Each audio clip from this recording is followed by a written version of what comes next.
안녕하십니까. 무작정 읽기 토마 피케티의 자본과 이데올로기 6번째 시간입니다. 지난번에 5번째 시간에서 미국과 영국에서 소득에 대한 최고 세율이 급격하게 낮아졌다 하는 것을 봤습니다. 1980년대 이전에는 거의 80% 정도의 최고 세율이 부과됐는데 1980년대 말부터 약 40%로 거의 절반 이상 뚝 떨어지는 그런 세율을 볼 수 있는데요. 그렇게 된 이유가 미국과 영국이 유럽과 일본에게 경제적으로 따라잡혔다. 이 누진세 때문에 기업가들이 발목이 잡혔다라고 하는 이론이 있었다고 말하는데요. 이것은 그렇지 않다고 피케티는 얘기하고 있죠. 미국과 영국이 일본이나 유럽에 의해서 경제적으로 추월당하거나 따라잡힌 것은 그만큼 그 전에 유럽과 일본은 성장률이 낮았던 나라예요. 그래서 더 가속한 성장을 할 수 있었던 것이고요.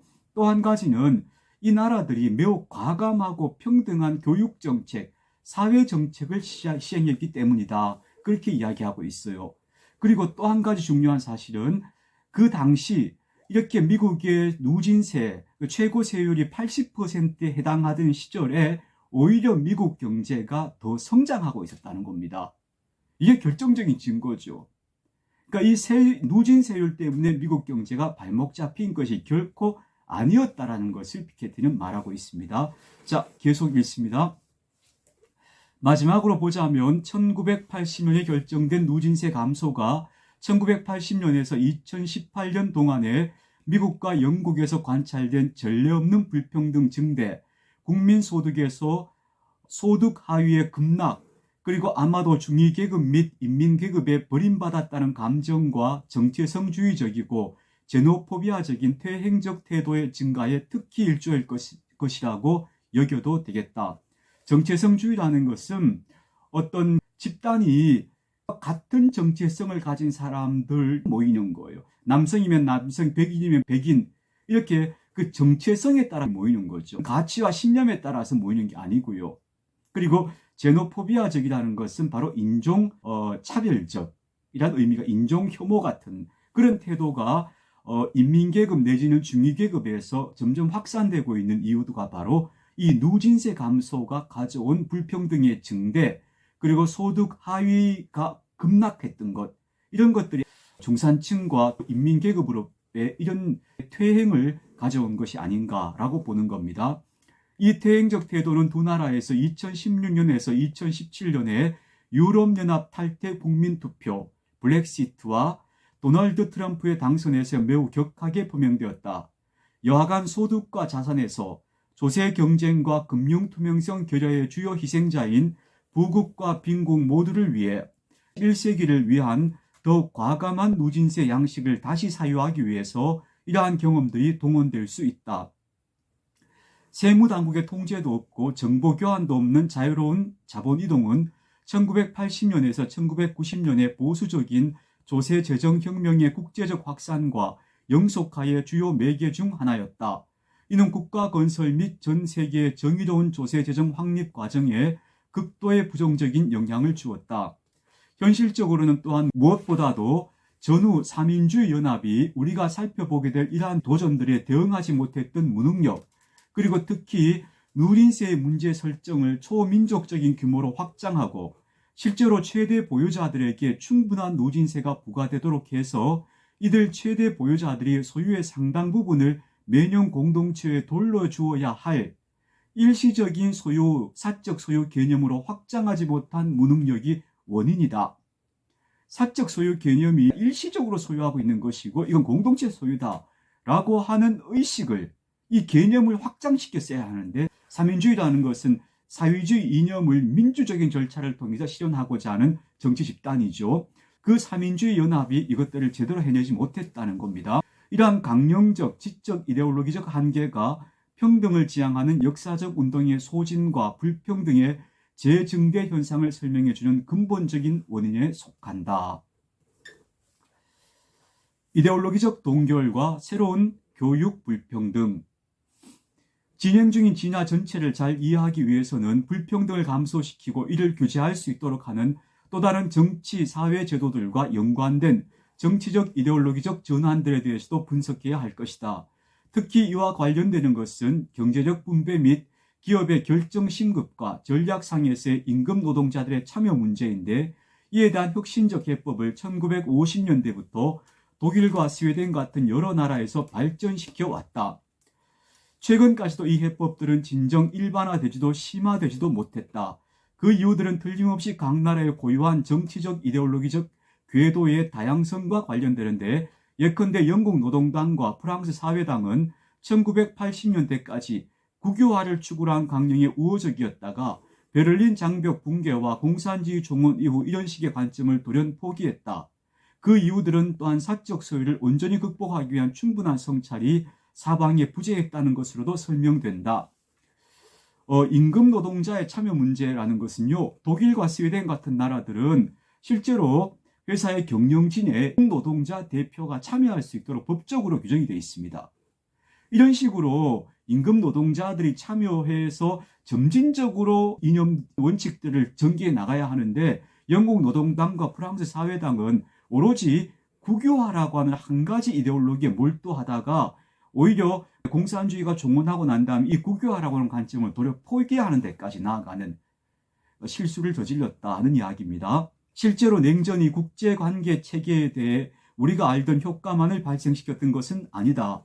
많은 측면에서 이런 자본주의 극복에 대한 성찰도 동결시키고 말았는데, 이런 사정은 베를린 장벽 붕괴에 이어진 반공주의적 도취로 더 강화되었고, 이는 거의 2008년 대불황까지 이어진다. 냉전, 자본주의 극복에 대한 성찰을 계속하도록 했다는 거예요. 왜냐하면 자본주의자들을 위협하고 있는 공산주의 세력이 있는 거예요. 그러니까 이 자본주의자들은 자본주의의 모순을 그대로 둘 수가 없는 거죠. 왜냐하면 공산주의에서는 그 대안을 제시한다고 하니까. 그러니까 자기들 나름대로 극복하기 위한 시도들을 했어야 했다는 겁니다. 이것이 베를린 장벽이 무너지면서 반공주의적 도취가 일어나고, 즉 공산주의는 사라졌다, 자본주의가 이제 완전한 승자가 되었다 하면서 더 불평등이 강화되어지고, 그러면서 결국 2008년에 대공황까지 왔다, 그런 이야기를 들려주고 있는 거죠. 따라서 아주 최근에야 비로소 경제력의 더 나은 사회적 배태를 위한 성찰들이 제대로 재개되었다. 교육 투자와 지식 접근이라는 결정적 문제의 경우에도 사정은 마찬가지다. 미국에서의 불평등 증대의 가장 인상적인 측면은 총소득에서 가난한 50%의 점유율 폭락인데, 1980년에 약 20%였던 이 점유율이 2018년에는 12%를 넘지 못했다. 이토록 대대적인 몰락은 이미 그리 높지 않던 수준에서 시작된 것이긴 한데, 1980년 이후 실질적인 연방 최저임금의 대폭 감소와 같은 임금과 관련된 사회적 규칙 변화 및 교육 접근에서 너무 큰 불평등을 비롯한 다수의 요인에 의해서만 설명될 수 있다. 임금과 관련된 사회규칙이 변화했고, 또 교육 접근에서 큰 불평등이 벌어진 것, 이런 것이 바로 미국에서 불평등 증대의 가장 인상적인 측면이다 라고 얘기하고 있습니다. 이런 관점에서 미국에서 대학 진학 기회가 부모의 소득에 의해 어느 정도나 결정되는가를 확인하는 것은 놀라운 일이다. 학생에 대한 정보와 부모의 소득 신고를 연동함으로써 연구자들이 입증할 수 있었던 것은, 고등학교 진학률은 2010년대에 부모 소득 하위 10 청소년 중에서 가까스로 10%를 넘었는데, 부모 소득 상위 청소년들의 경우에는 거의 수직으로 10%를 넘는다는 것이다. 더욱 명확히 해야 하는 것은 양쪽이 모두 고등교육을 접하더라도 동일한 고등교육의 권리를 갖는 것은 아니라는 점이다. 교육의 질이 다른 거죠. 교육 투자와 출자의 엘리트 코스의 집중은 특히 미국에서 극심한데, 게다가 입학 절차도 대단히 불투명하며 공적 규제는 거의 부재하다. 사립대학이나 사립고등학교 같은 학교들은 입학 절차도 불투명하고 교육적인 투자도, 정부 투자도 그런 쪽으로 집중되어 있다는 겁니다. 이런 결과들이 놀라운 이유는 기회균등의 중요성을 적어도 이론적이고 수사학적인 차원에서 엄청 강조하는 공공연한 능력주의 담론과 빈곤층이 지식 접근 기회 면에서 직면하는 현실 사이에 놓인 상당한 구멍을 이 결과들이 예증해 주기 때문이다. 기회균등의 중요성을 정치권이나 가진 사람들은 강조하지만, 실제적으로 빈곤층이 지식에 접근할 수 있는 기회에 그들이 말하는 것과 엄청난 차이가 있다는 겁니다. 우리가 살펴보겠지만 교육 접근과 투자의 불평등은 유럽과 일본에서는 조금 덜 극심한데, 바로 이런 요인에 힘입어 미국에서 관찰되는 상위 소득과 하위 소득 사이의 역대 최대 격차를 설명해낼 수 있다. 그러니까 유럽과 일본은 그나마 불평등이 조금 덜한데 그 이유는 바로 교육 접근과 투자에 대한 불평등이 미국만큼 심하지는 않기 때문이다 라는 것입니다.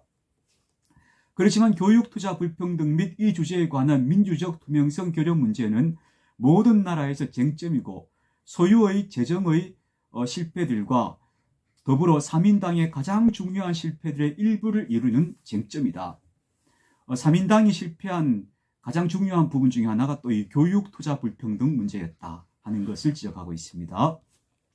다중 엘리트의 귀환과 평등주의 연합의 난점. 보다 일반적으로 우리는 이 책에서 과거에서 유리한 불평등을 감소시키기 위한 평등주의 정치연합이 20세기 어떤 조건에서 탄생할 수 있었는지, 이 연합이 왜 무기력해졌고 어떤 조건에서 새로운 연합이 21세기 초에 성공적으로 출현할 수 있을지를 더 잘 살펴보고자 한다. 우선 명확히 해야 할 것은 20세기 전반에 관철된 넓은 의미에서 3인주의식 재분배 연합에는 선거적, 제도적, 정당적 차원뿐만 아니라 특히 지적이고 이데올로기적인 차원이 있었다는 점이다. 다시 말해 전투가 벌어지고 승패가 갈렸던 곳은 무엇보다도 관념지대인 것이다. 물론 중요한 것은 이 연합이 정당들과 특별한 선거들에서 구현되었다는 점이다. 스웨덴 3인당이나 독일 3인당 같은 진정으로 명시적인 3인주의 정당이 1920년에서 1930년부터 중요한 책임을 져왔다. 이게 유럽의 현실을 얘기하는 거죠.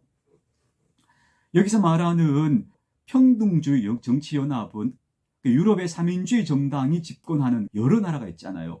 그런 세력을 의미하는 것으로 보입니다.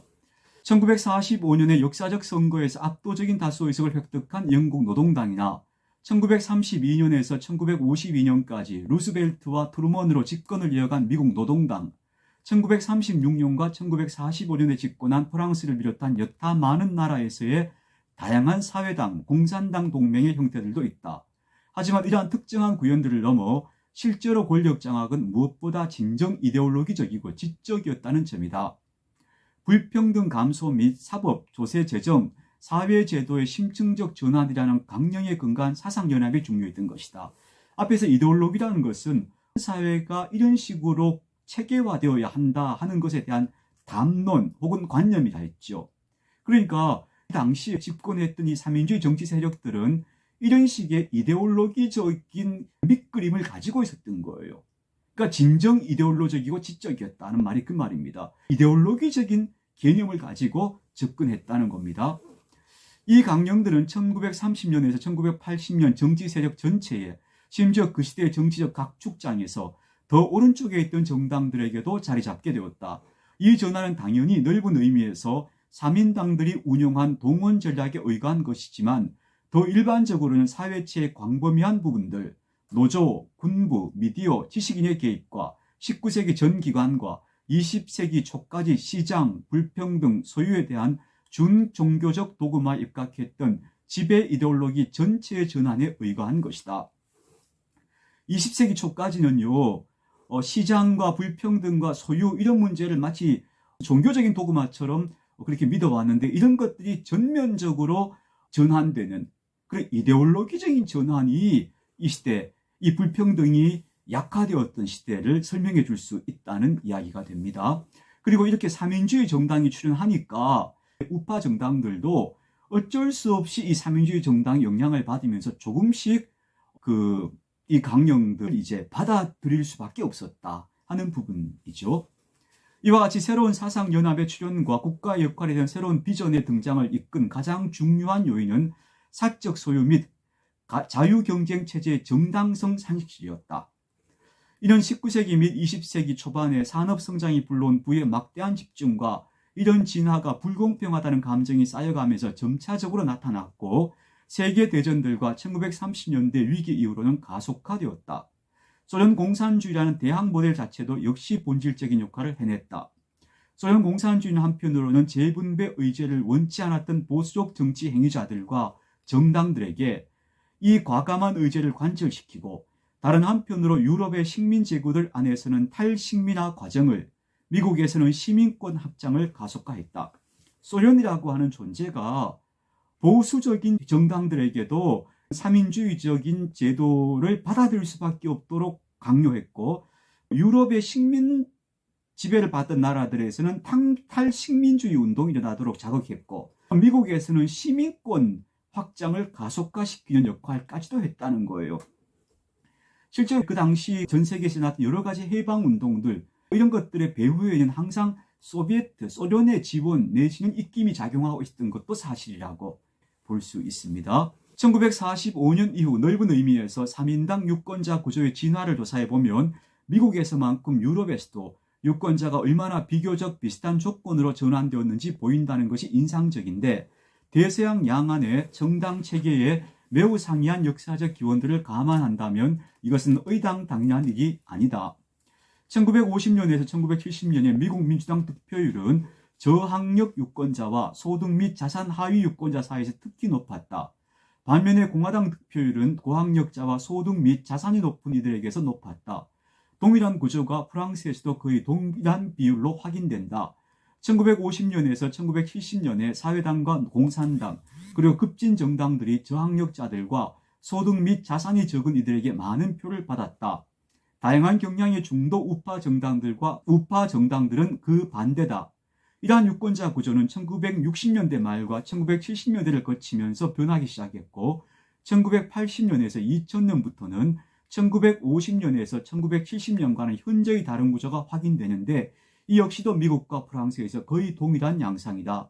요컨대 사회당, 공산당 득표에서처럼 민주당 득표도 고학력 유권자 사이에서 가장 많아졌다.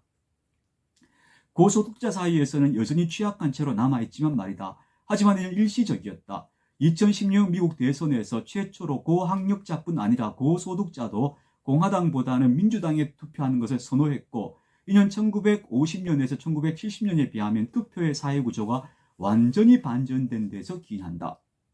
과거에는 민주당 지지자들은 대개 저학력자들이나 노동자 계층이었는데 지금은 이게 완전히 역전돼 버렸다는 겁니다. 지금 미국의 민주당 지지자들은 대개 화이트 칼라, 고학력자, 고소득자이고요. 공화당 지지자들이 오히려 저학력자나 노동자 계층인 경우가 확인되고 있죠. 달리 말해 20세기 중반의 불평등 감소를 뒷받침했던 전후의 좌우 구조는 2016년에서 2017년 미국과 프랑스에서 치러진 선거들에서 드러났다시피 이미 얼마간 해체되었는데, 오래전에 시작된 이 현상은 전망 재조정을 통해서만 비로소 정확하게 이해될 수 있다. 더욱 우리는 영국 노동당 득표 및 유럽의 다양한 경향을 지닌 삼인주의 정당들의 득표에서도 유사한 전환들이 확인된다는 점을 보게 될 것이다. 넓은 의미에서 3인당 득표는 1950년에서 1980년에 노동자들의 정당에 부합한다. 1950년에서 1980년대는까지는 3인당이 노동자들의 정당이었다는 거죠. 하지만 1990년에서 2010년부터는 고학력자들의 정당에 부합한다. 그렇지만 우리가 보게 되다시피 자산이 많은 이들은 미국 민주당을 포함해 3인당과 노동당과 사회당을 계속 불신했다. 점점 더 명확해지긴 했지만 중요한 초점은 학력, 소득, 소유 같은 사회적 불평등의 이 상이한 차원들이 언제나 상호 연결되어 있긴 하지만 부분적으로만 그렇다는 것이다. 2000년에서 2022년과 마찬가지로 1950년에서 1980년도에도 학력 위계에서의 위치가 소유 위계에서보다 더 높거나 혹은 그 반대 경우인 사람들을 다수 확인할 수 있다. 일어났던 중요한 진화들은 사회적 불평등의 이 상이한 차원들을 통합하거나 또는 역으로 대립시키는 당대의 정치 조직과 연정의 능력과 관련된다. 구체적으로 1950년에서 1980년의 이 상이한 차원들은 정치적으로 정렬되어 있었다. 학력, 소득, 자산 등 어떤 차원에서 살펴보든 사회적 위기 안에서 높지 않은 위치를 점했던 사람들은 동일 정당 혹은 연합에 투표하는 경향이 있었다. 여러 차원에서 불리한 위치에 있다는 사실이 투표에서는 누적 효과를 낳았다. 정치적 갈등 구조는 그 갈등이 하위 사회계급과 상위 사회계급의 대립이라는 의미에서 계급 정체성을 정의하기 위해 견지되는 차원이 어떤 것이든 간에 이 정체성은 실제로 언제나 심히 복합적이고 다차원적이며 정확히 말해 다수파 연합 형성을 어렵게 하는 경향을 지닌다. 계급주의적이었다. 역으로 1980년에서 2000년부터는 사회적 불평등의 상이한 차원이 더는 정렬되지 않는다. 정치적 갈등주의는 다중 엘리트 체계라고 묘사될 수 있는 것과 연관된다. 어떤 정당 혹은 연합이 고학력자들, 지적이고 문화적인 엘리트의 표를 얻을 때 다른 정당 혹은 연합은 자산이 많은 이들의 표와 어느 정도 고소득자들, 상업적이고 금융적인 엘리트의 표를 사로잡는 것이다. 이와 같은 상황에 의해 제기되는 다수의 곤란 중에서 분명한 건 학력도 자산도 소득도 높지 않은 사람들은 이런 정치적 갈등 구조에서 자신들은 버림받았다고 느낄 위험이 크다는 사실이다. 즉, 지적이고 문화적인 엘리트들은 좌파적 성향의 정당을 지지하고 고소득자들, 상업적이고 금융 엘리트적인 사람들은 우파적 정당을 지지한다면 이때 학력과 소득과 자산에서 그 수준이 하위 집단인 사람들은 여기서 정치적으로 지지할 만한 마땅한 정치적 대안들을 찾을 수가 없게 되는 상황이 벌어졌다는 겁니다. 지난 수십 년간 학력, 소득, 자산 수준이 하위인 사회 집단들 내부에서 왜 선거 참여가 저조했는가를, 반면에 1950년에서 1970년에는 더 많이 가진 집단들만큼 선거 참여가 높았는가를 설명해 줄 수 있는 것이 바로 이 지점이다. 정치운동이 자기네 통제하에 있다고 충분히 못 느끼면 이를 비하하고자 엘리트들이 뒤죽박죽 쓰곤 하는 이 용어, 포퓰리즘의 부상을 이해하고자 한다면 정당 구조 내에서 엘리트주의의 강력한 부상을 분석하는 일에서 시작하는 것도 소용없진 않을 것이다. 또한 이 다중 엘리트 체계가 사제 엘리트와 전사 엘리트 사이의 일정한 균형에 근거해 있던 구례의 3균형 체계와 전적으로 무관치 않음을 주목하자.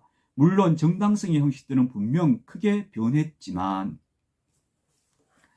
자, 오늘 여기까지 58페이지까지 읽어보도록 하겠습니다.